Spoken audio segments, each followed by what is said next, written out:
Magandang araw po, welcome po sa aking channel, Love9 TV. Patalasasan po, meron po ba kayong mga properties na napapabayaan or non-performing assets? Plano nyo ibenta, pero wala kayong oras sa pagbenta nito. Kung ito'y pagkakatiwala nyo po sa amin, tawag lang po kayo sa aking numero. Usap po tayo, gawan ko po ng video for free. Yes, libre po, wala po kayong babayaran. Tutulungan po namin kayong mabenta ang inyong property. Kami na po pala sa marketing, sa boosting or paid ads, even sa tripping. Hindi na po kayo mapapagod sa pag-entertain ng mga buyers.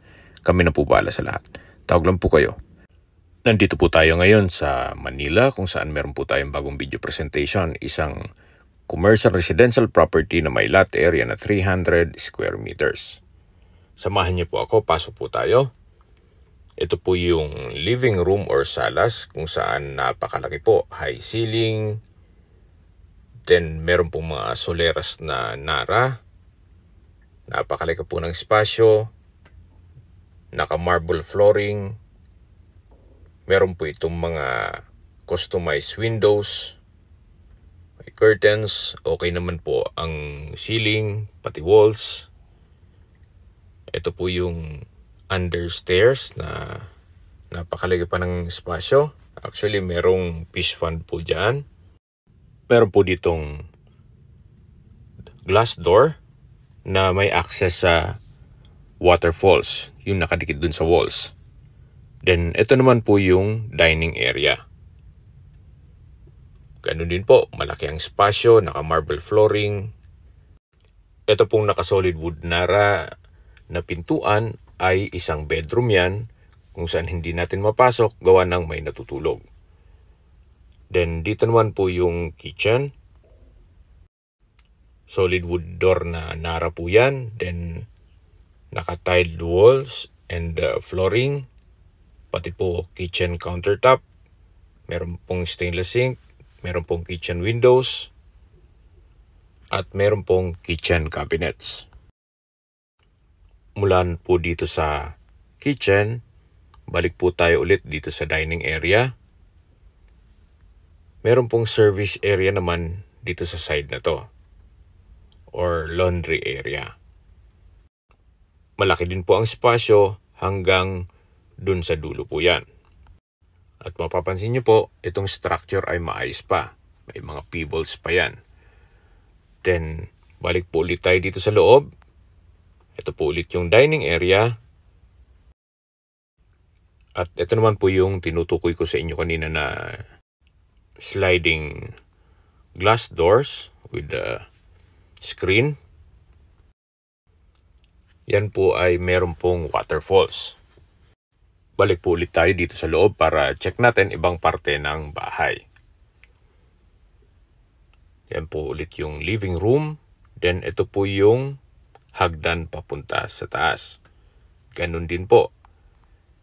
Solid wood nara ang handrail at railing. Even itong staircase. Napakaganda po. Pasensya na po kayo kung medyo may kalat, gawa ng biglaan po yung pag-video shoot namin.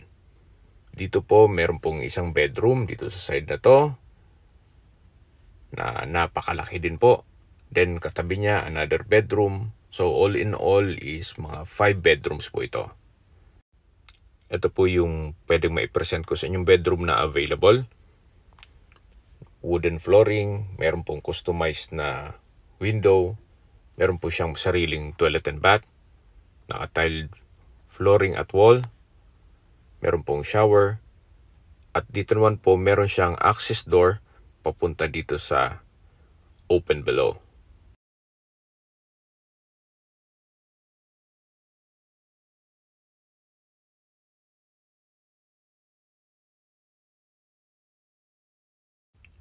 Hanggang dito po may daan papunta naman sa may terrace. Meron pong mga customized windows dito sa side. Then yan po, nakikita nyo, napakaganda po ng pintuan, solid wood nara. Ito na po yung terrace or balkonahe. Yan pong natatanaw nyo ay yan po yung skyway. Then hindi na po tatamaan ito ng road widening, gawa ng tapos na po yan. Then ito naman sa harapan nitong property ay meron pong mga jeep or mga public transportation na dumadaan dyan. Kaya semi-commercial na po itong property na to. Okay, pag-usapan na natin ang location.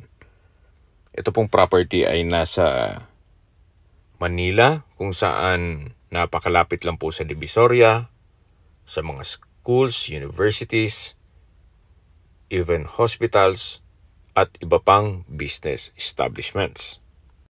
Ang kagandahan pa po dito, ito'y flood-free area. Opo, hindi po binabaha dito. Mataas na lugar po ito. Although ancestral house po ito, ito'y livable naman. May access ng tubig, kuryente, at internet provider. Sa mga nag-skip po ng video, ang lot area po nito ay 300 square meters more or less. Along commercial residential area na po ito. Then ito po yung access door papunta sa garahe or covered car garage, kung saan kakasya po ang 4 na sasakyan. At mapapansin nyo po, kahit may kalumaan na ng structure, wala pong crack. Even yung mga ceiling, maayos pa po. Kung familiar po kayo dito sa property, opo, nirepost ko po ito gawa ng nag-markdown price na po si owner. Mula po 28 million pesos, bumaba na po sila ng 25 million pesos net. Ibig pong sabihin, si buyer na po ang sasagot sa lahat ng taxes at expenses with regards to documentation. At ang pakiusap po ni owner ay wag na po magpanggap yung mga ahente o broker na sila mismo ang buyer para hindi na po masayang ang oras. At makikipag-negotiate lang po siya o makikipag-transact sa mismong buyer. Kung may mga katanungan po kayo, tawag lang po kayo sa aking numero. At sa mga kababayan naman natin na sa ibang bansa, meron po akong Telegram. Sa mga iPhone user man, may message. Meron din pong Imo, Skype, Viber at WhatsApp. Same number lang po, 0917-316-3399. Sa mga nagtatanong naman po ng aming Facebook, meron po kaming Facebook page na Nov9 TV at Facebook Reels Video.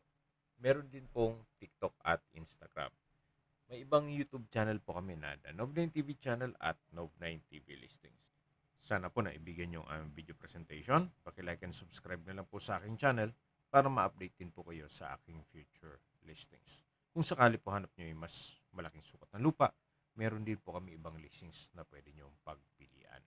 Huwag po kayong mag-atubiling tumawag sa amin, then let us know your budget para malaman namin kung anong property pwede namin ilok sa inyo. Sa lahat pong viewers, subscriber at nagtiwala po sa amin, salamat po sa suporta. Ingat po kayo lagi at yung pamilya. Maraming salamat.